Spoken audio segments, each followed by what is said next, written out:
Hi there, this is Courtney and Emmy, and this is our homework 1 for our Engineering 460 class. So for our first problem, we're going to be using Monte Carlo to solve this integral and then also give a 95% confidence interval. So first, the math behind it, we have this integral up top and we have our factoring distribution here.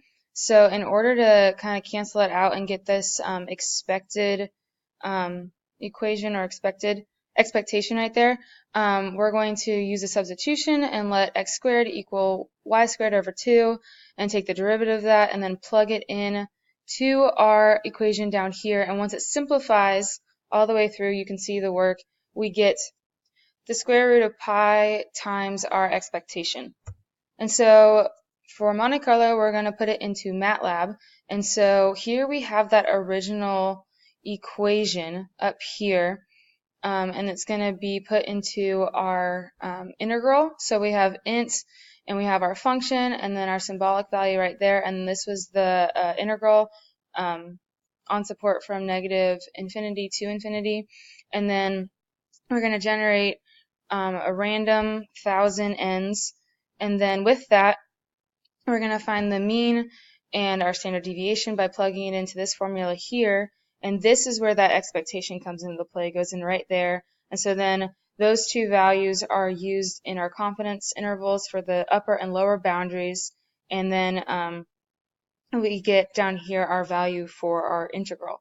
And so with that, our results, we have 1.3804 for our integral, our mean is 1.385, and then our upper boundary is 1.4141, and then our lower boundary is 1.3560. All right, so our second problem is as follows. We can do the same Monte Carlo method with a 95% confidence interval. We see here there's a double integral, and we're looking at the equation, as you can see, e to negative 1/2 x squared plus y minus 1 squared minus x y minus 1 over 10.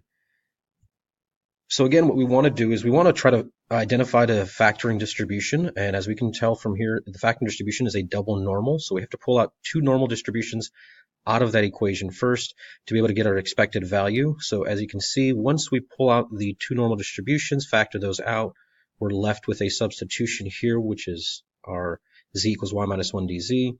And then we left our expected value, which is 2 pi, an expectation of e to negative 1/2 negative x times z over 10. So in MATLAB, again, the same way. We have a closed form. We have our number of iterations, and then we have our mu and our significant figures here. Same thing like Courtney showed before.